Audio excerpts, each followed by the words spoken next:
خسته از آتش و اشک و برف بر غبار خفته بود، اما ریگ‌های مرو دشت چنان به گرمی در برش گرفته بودند که پیچ و تاب چرخ زمان یارای فراموش کردنش نبود. برای سده‌ها این ویرانه‌های باشکوه تخت جمشید خوانده می‌شد. در اسطوره‌های کهن شاهنامه جمشید پادشاه فرهمندی است که کارهای دشوار را به آسانی به انجام می‌رساند، اما با فرو افتادن در چاه خودکامگی ضحاک تاج و تختش را ربود.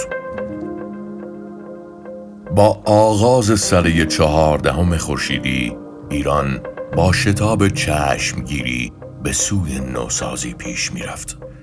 این فرایند بازتاب به ثمر نشستن جنبش مشروطه و در پی آن پرورش فرزندان برومندی بود که توانستند در رشته‌های گوناگون سبب پیشرفت سرزمین خویش گردند.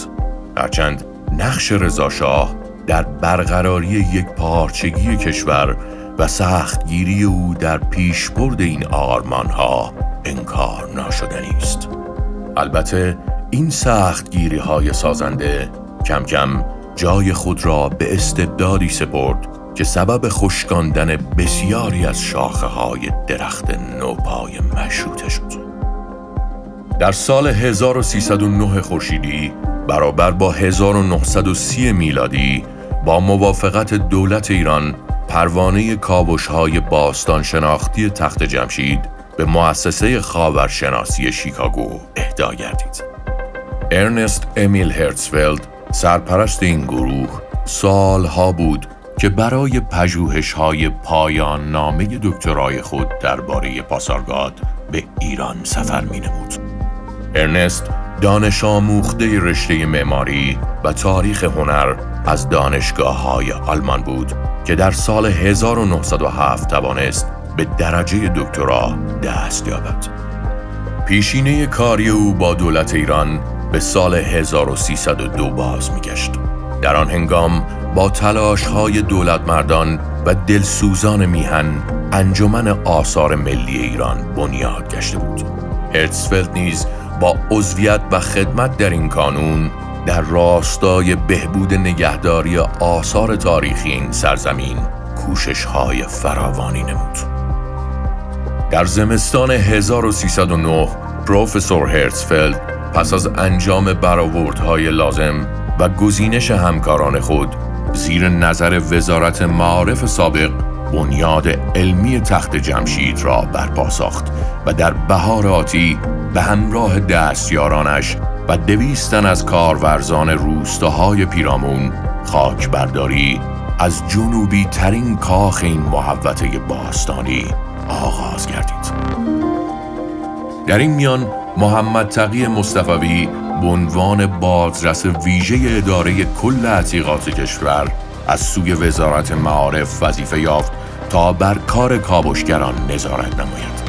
محمد از شاگردان ممتاز دارالفنون به شمار می آمد که در ضمن آموزگاری تحصیلات خود را در مدرسه عالی حقوق در سال 1307 به پایان رسانده بود. او به زبان فرانسه آشنایی کامل داشت و یکی از امین‌ترین دولتمردان وزارت معارف شناخته می‌شد. چه زیباست دیدن مردانی که خاک را می‌روبند تا چهره نیاکانی را ببینند که کلاه‌هایی چون هم بر سر دارند. آری، هزار هاست که شیهه اسب‌هایمان از وخش تا پالاد، از زاگرس تا البرز سکوت دشت‌ها را می‌درد. آشکار شدن پلکان کاخ آبادانا پس از 1 سال تلاش‌های شبانه روزی دستاوردی بزرگ برای گروه بود. این پلکان با نگاره‌های بی همتای خود یکی از نمادی ترین بخش‌های پایتخت پارسیان به شمار می‌آید.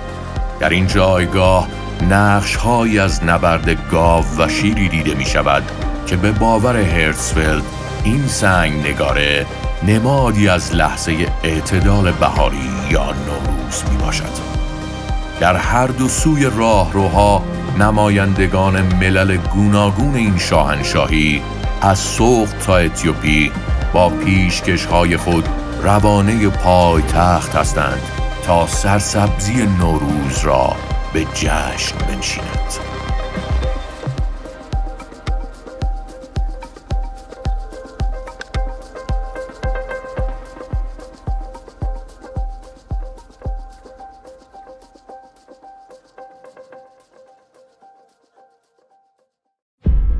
روند فرسایش سبب گشته تا دیوارهای خشتی پارسه در گذر زمان به تلهایی از خاک بدل شوند.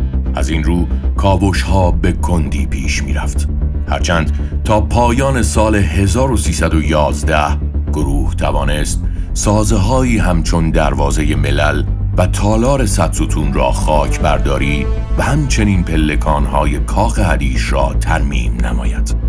اما با آغاز سال 1312 و دامنه‌دار شدن بحران مالی ایالات متحده، بودجه مؤسسه خاورشناسی شیکاگو نیز کاهش یافت، چنانکه کارشناسان و کارورزان کاوش‌های تخت جمشید به شمار اندکی رسید.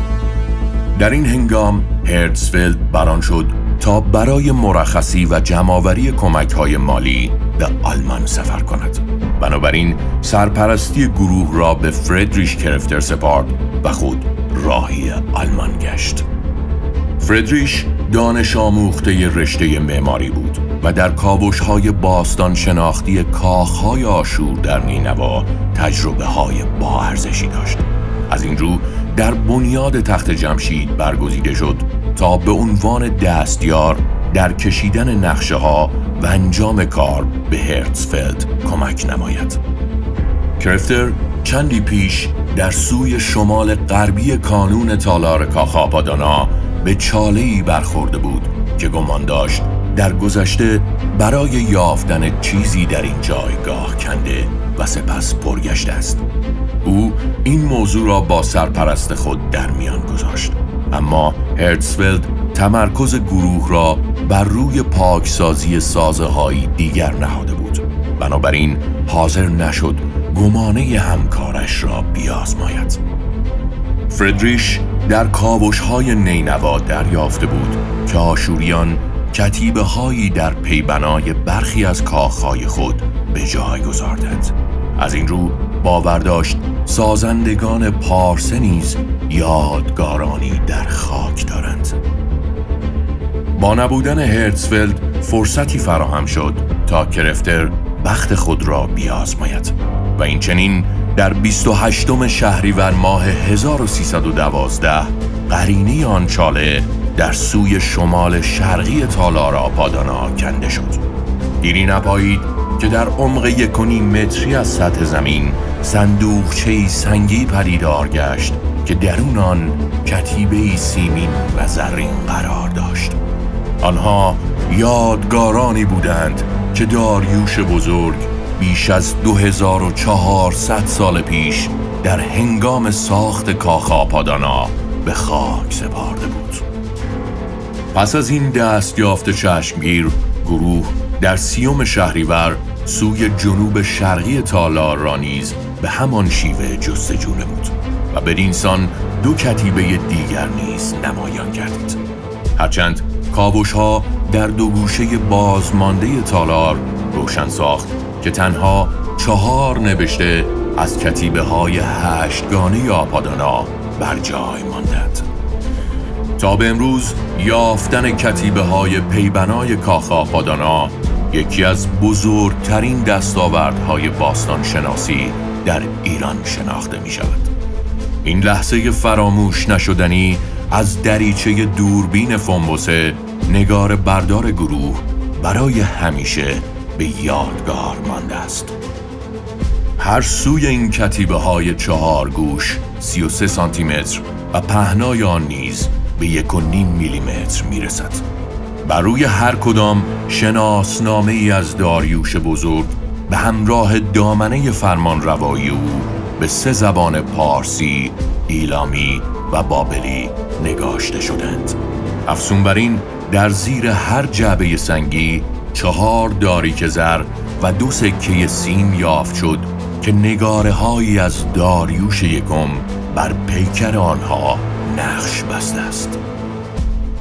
محمد تقی مصطفوی در نیمروز 30 شهریور ماه 1312 در پی تلگرافی وزارت مطبوع خود را از این رویداد بزرگ آگاه ساخت. اندکی بعد کرفتر و مصطفوی به همراه یافته‌هایشان به دربار فراخوانده شدند. در این دیدار رضا شاه پس از آگاهی یافتن از نگاشته‌های این کتیبه‌ها بیان داشت که اینها قباله کشور ایران است و نباید چون یافته‌های شوش از میان برود. به خواست دربار 2 کتیبه در کاخ مرمر و جفت دیگر نیز در موزه ملی ایران که در آن روزگار موزه معارف خوانده میشد قرار گرفت.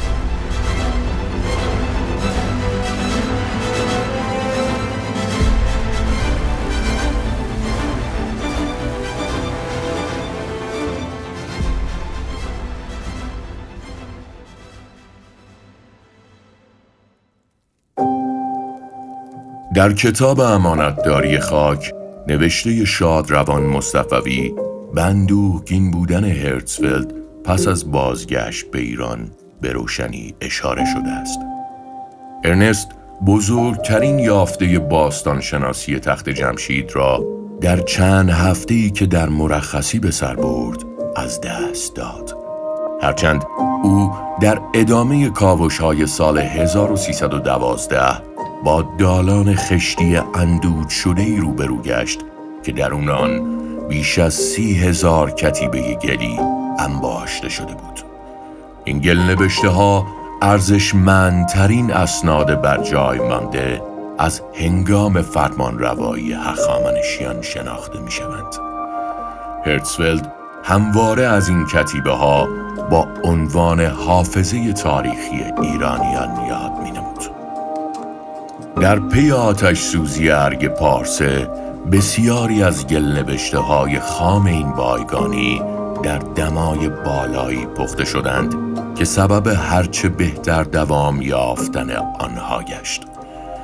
بیشتر این گل‌نبشته‌ها گزارش‌هایی از رسید مالیات، ریز دارایی انبار غلات و استبل‌های ارگ هستند که در سالهای فرمانروایی داریوش یکم و خشایارشاه بایگانی شدند. پیشنهاد مؤسسه خاورشناسی شیکاگو برای انتقال گل‌نبشته‌ها به ایالات متحده به منظور پژوهش‌های بیشتر سبب پیدایش تنش میان دولت ایران و مؤسسه گشت. از سوی دیگر به تازگی هرتزفلد در مزان این اتهام قرار گرفته بود که با همراهی گوستاو آدولف ششم شاهزاده سوئد بنا به سوداگری آثار باستانی داشته است.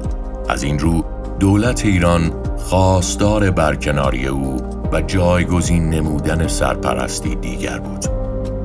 در این میان با دخالت وزارت امور خارجه آمریکا در پی تلگرافی از محمد علی فروغی نخست وزیر وقت درخواست شد تا به شکل عادلانه‌ای کتیبه‌ها تقسیم و همچنین با ارسال آنها به شیکاگو موافقت کردند.